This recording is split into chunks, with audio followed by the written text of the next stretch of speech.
Welcome to You've Got This with Sarah Hamaker, a podcast to encourage and equip moms along their parenting journey. Join Sarah each week as she interviews dads and moms like you and discusses the joys, challenges, and rewards of raising kids. Hi, and welcome to this week's You've Got This. I'm your host, Sarah Hamaker, and I'm glad you joined me.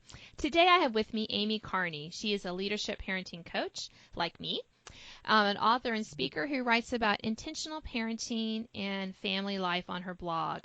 She started Parent on Purpose to create content, products, and events to better equip moms and dads during the 18-year journey of full-time parenting.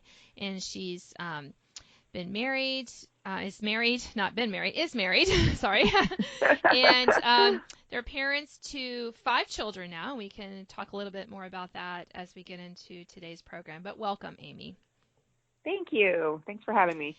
Amy and I were talking, before we started recording this podcast about our kids, naturally, because, we're parents, we're moms, and about the fact that we're both foster moms, which I think is always fun to do. As my listeners know, my husband and I recently started this journey. It's been almost a year now, and we have a delightful little girl in our home now. And we're just getting used to saying I have 5 kids instead of 4, which has been a bit of an adjustment. I'm like, okay, now we're up to 4, but 5.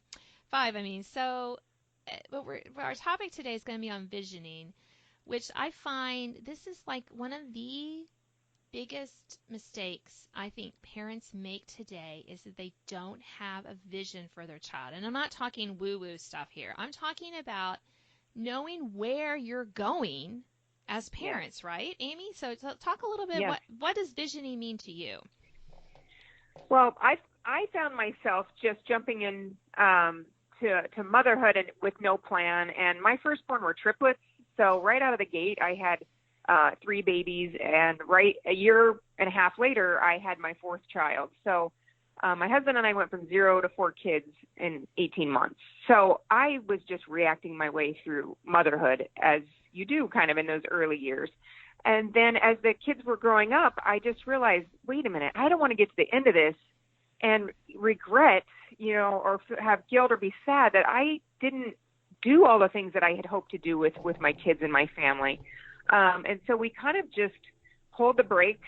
And in 2014, my husband quit his job. We bought an RV and we went around the entire U.S. We pulled our 4 kids out of school and just kind of regrouped, like, what in the world do we want out of this season of raising our kids, and how do we need to make changes in our family and have a vision of how we want this all to turn out, and who are the adults we want to launch into the world. And we just started looking at the end, and then how we could begin, creating that vision now. So I designed what I call a parenting purpose statement. And so I kind of started there. And in my book, I start there, because if you don't know where you're headed, like you said, how in the world do you know how to live out today, right, when raising your kids, no matter how old they are? And so you've got to start with the end in mind and then back it up and figure out, how you want to live that out. Yeah, and I find that when we think about our kids as adults, right? I think John Rosemond calls it, the parental vision. Imagine what you want your kids to be like at age 30, which I love, because then they're out of college, they're having a job. What do we want? And it's usually not, when I speak to a group of moms or even talk to mom friends or clients, usually what they tell me is it not where they went to school. It's not what kind of career they have. It's always, I want my kids to be able to sit around my Thanksgiving table and not argue with one another. Or it's, I want them to, have kind hearts towards their neighbors, or, whatever. Those are the kind of things that we want for our kids. And yet, if we look at how we're raising them, those are not the kind of things that we are prioritizing. Right. No, I like to say we've got to focus on who we want our kids to be, not what we want them to do, right? we're raising them in this performance achievement driven culture, and we can get caught up in that, and all their organized activities and the awards they're winning, and we get caught up in that, and we forget to develop, the relationships within our home and the character traits that we, had wanted to instill in our kids. And I think we've got to really rein back on the achievement performance aspects and focus on developing character and relationships in our home. Yeah, and my oldest is a junior now, so of course, we're thinking of college or the choices, and I just keep, what we've kind of reminded her at, well, one of the things, just don't bother looking at Ivy League schools because we can never afford those. So let's just take those off the table, take all that pressure off, right? Yes. But the other thing is that, just reminding her what's the goal of college? It's not so much, you're going to have you're going to have a great experience wherever you go because you're going to be away from home. You're going to be living on your own. You're going to be studying something that you're interested in, and that you can that you have some sort of idea what kind of job you can have. I don't mind if my kids major in English as long as they kind of have thought through what kind of job they want. Or, right. engineering, whatever. Let's have those conversations because that's helping our kids develop their own vision, right? Their own way to kind of think about things rather than just saying, what campus made you feel good? Which is what so many kids. Now you have your triplets are 18 now. So are they in college or about to leave? No, or? They're seniors. So we're going through all that now. And we just sat down and talked about let's define your decade, this next decade, the 10 years, right? Look to the end of that. When you'll be 28, what do you want that to look like? And they just look at you like a deer in headlights, like, what? But it really helps because, like you said, you can't just look for today and what works for you today or what you think, feels good today. What do you want it to look like for you in life when you're 28? And start envisioning that now. Yeah, because and it's hard to do. It is. And and I kind of, when I look back at, because, they start asking you, well, what did you do? How did you think of it? And my husband was kind of like, I just kind of did this and just kind of hoped. And that's just the kind of person he is, and everything turned out great for him. But for me, I was like, I knew going in, I majored in communications, which I love that catch-all thing, but the emphasis in journalism. So I was like, I don't really want to work at a newspaper. I want to work in a magazine.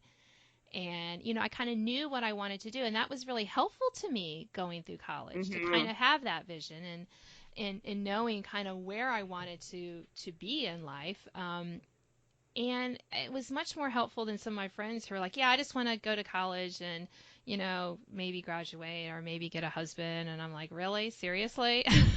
Not that that's a bad thing to want, but it just showed a lack of, of foresight, a lack of even thinking beyond, like you said, beyond the moment. And so many of us parent that way. And when we do parent that way, Amy, I find that we parent just in the moment, the kid's screaming in the grocery store. So we give in because in that moment we can't take it anymore.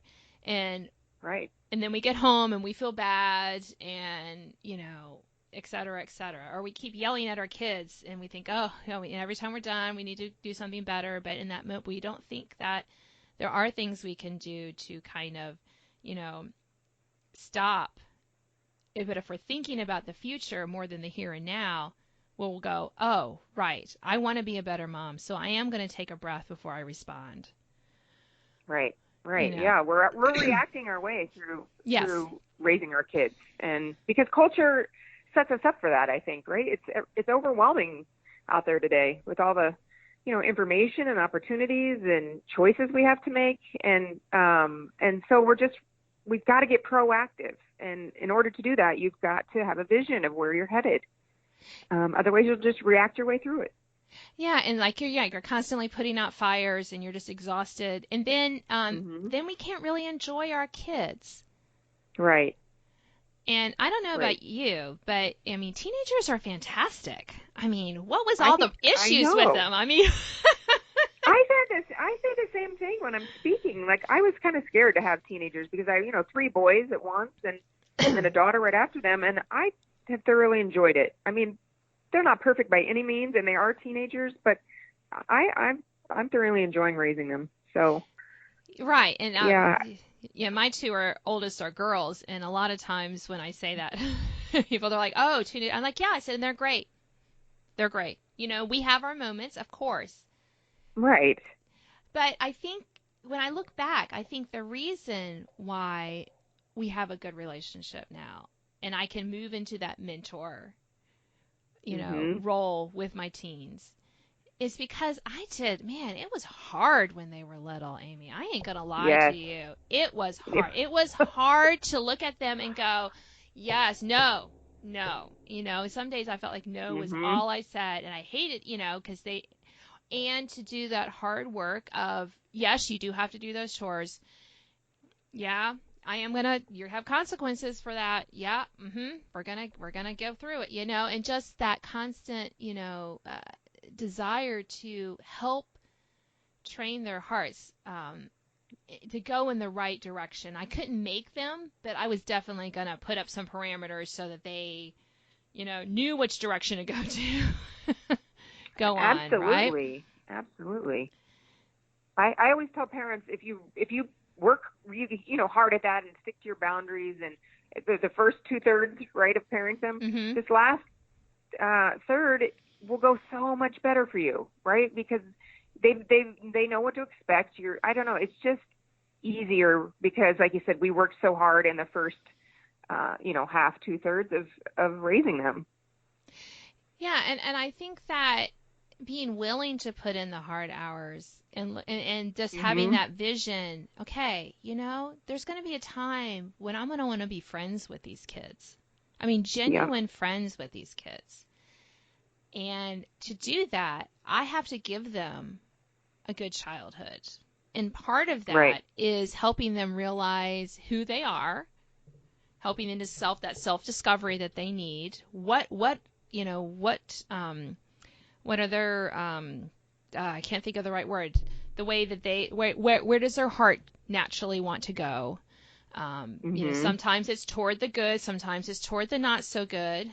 Let's see, what situations are those? How does that, and that's what consequences and boundaries and those kind of things kind of come into play to help them discover this about themselves and develop that self-control so that we don't have 30-year-old men or women throwing hissy fits, Right. Well, I think you nailed it right there. It's the teaching self-control, and that's sometimes what we're lacking. So many times we want our kids to be happy with us, right? And so when our kids aren't happy with us, it doesn't feel good.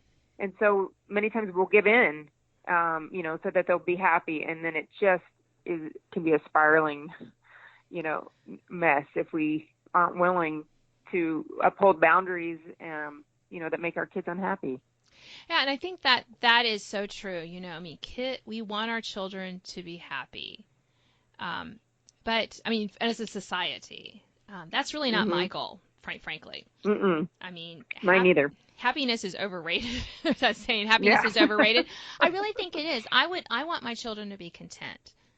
I want them to be kind. I want them to think of others first. Yes. That's what I want, because I know that will give them that happiness later. But it is hard to parent them that way. Raising triplets, that's, I know I have 4 kids, but I didn't have 3 of them all at once. So, but hey, they're seniors. You're about to launch them into adulthood. I know. I've been parenting for this exact time. Yes. So. Yeah, I know. And it's kind of exciting. So, and it doesn't sound like from our conversation, Amy, that you're going to be super duper sad when they go. I mean, you're going to miss them, right? But this is what you've been raising them for. Right. And you've got to wrap your head around that early, I think. Like I had to recognize that I'm going to lose really, my 4 biological kids in 1 year. And so I wrapped my head around that a long time ago, which helped me make, decisions while raising them. And, in taking crazy family vacations or doing certain things we've done with them and in our family, knowing that they are going to be leaving my home and they're meant to leave my home. And I don't want to be that mom who is falling apart in sadness and regret and guilt. And I see it way too often because, moms, dads aren't having a vision. They're not understanding that they will be launching one day, right? They will be leaving your home, as they should. And so you want to live out today based on that truth. So yes, I will be sad. My house is going to be very different come fall.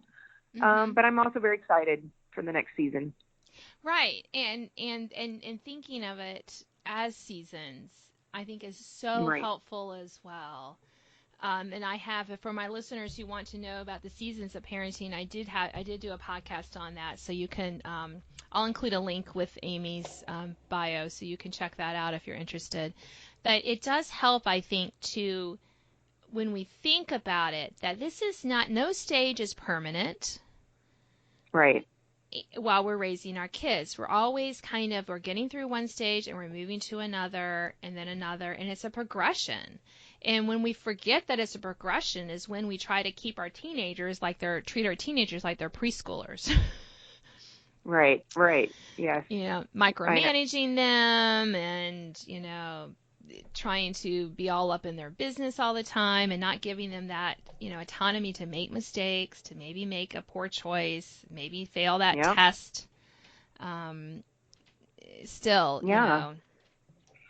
know. Well, you kind of hit the nail on the head there too. When I was interviewing college professors and deans and employers for my book, they all were telling me that we're sending young adults into the world who can't problem solve, who aren't confident enough to make choices on their own because we're doing so much for them.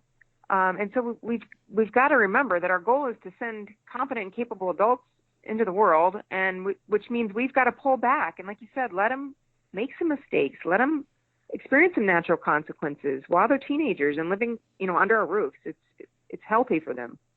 It is. And I was just talking to a mom and dad just this week who their third grader was struggling to remember his homework. And I was encouraging them. I said, you need to have a conversation with him. Don't talk his ear off, but you need to do more listening, and he needs to problem solve this. Here are some questions you can ask him. Wait for him to come up with some solutions. Say, why don't you try that for a week and see how it goes? Help him and they're like, that would be great. I said, because you don't want to be problem solving your teenager issues with school. Well, no, and we are. It's a problem. It is. And some of my friends of my girls, or just acquaintances more likely, they talk about how they're scheduled within an inch of their life. Their parents tell them when to study, what to take, what to do this. And, my oldest daughter was telling me this. She was kind of laughing. She goes, yeah. She goes, I said, yes, some parents, huh? She goes, I'm so glad you're not like that. I know. My kids say the same thing. Yeah, just that kind of recognition that, we're there if they need us. We talk about things. They ask me questions about homework. Yep. They want me to proofread some of their essays sometimes. I'm a writer by trade. Of course I'm going to help them. They're going to write well. That's one of my goals in life. And, it's one of my personal passions. And they, but we let them pick. Like my youngest is going to be transitioning to middle school next year, and they already have to pick their classes, or at least put in what they want. And he's been taking band for the last 2 years, and he's like, I don't think I want to take band. And part of me is going, no, you need to keep on with it. Right. and that part, I really had to keep my mouth shut and just say, well, have you prayed about it? Have you really thought about what this means? If you really don't want to, that's fine. I just want to make sure that you're, recognizing what that's going to mean. And I'm going to let him make that decision. And that's hard. That's been hard because I want to say, keep on. It is.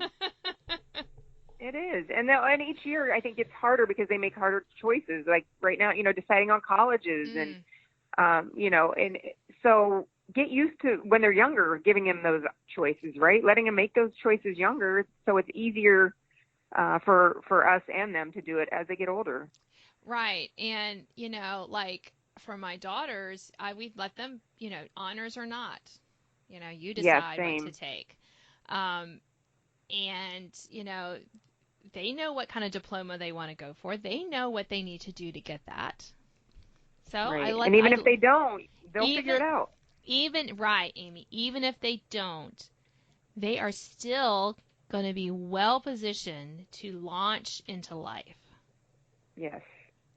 Yeah, and unfortunately, Yay. yeah. So we are almost out of time. Was there anything else about visioning that you think might be important for our listeners to know, Amy, before we wrap up this podcast? Yes. So one last thing I'd like to say is a lot of times I'll tell parents to parent 6 years forward. Sometimes if you have younger kids, it gets hard to think about. I don't know, 18 seems so far off. So I say parent 6 years ahead. Mm-hmm. If you have a 10-year-old, what does it look like for parents parenting 16-year-olds today? And just this week, I was having this conversation, and I was talking about, okay, it's dating, working, what cell phones, all these things. Have you thought about those things? Are you watching parents, who have 16-year-olds, and seeing what you think resonates with you, what might work for you, what might not, and start today having conversations surrounding that, so that when your child becomes 16 and they want to jump on the party bus or whatever it is, you're not reacting. You already know what the answer is, or you already know what the boundary is, or what you're going to allow, what freedoms and what you're not. So in my book, that's one of my most popular tools for parents to use is to parent 6 years forward. I love that, and I think we all know parents, or we should be friends with parents whose kids are older, so that we can kind of get that advice and talk about that and start exploring that before. And I did this, and I didn't even think about doing it deliberately. I just knew, hey, you have older kids, talk to me. I know. We all need to be mentored. Yes, yeah, and it's been so helpful to have that mentorship. So look for those parents with older kids, start talking to them, and get an idea so that when your kids get to be that age, you're not, left scrambling to figure out what you want to do. Well, thank you for being on my show today, Amy. All right, thanks for having me. You've been listening to You've Got This. I'm your host, Sarah Hammaker, and today I've been talking with Amy Carney. She's a leadership parenting coach, author, and speaker. She writes about parenting on Parent on Purpose, and you can check out more about her in our bio, and I hope that you'll join me next week. Thanks for listening to this week's podcast of You've Got This with Sarah Hammaker. Sign up to receive notification of new podcasts and listen to previous editions at sarahhammaker.com. Until next time, remember, parenting might be hard sometimes, but don't worry, you've got this.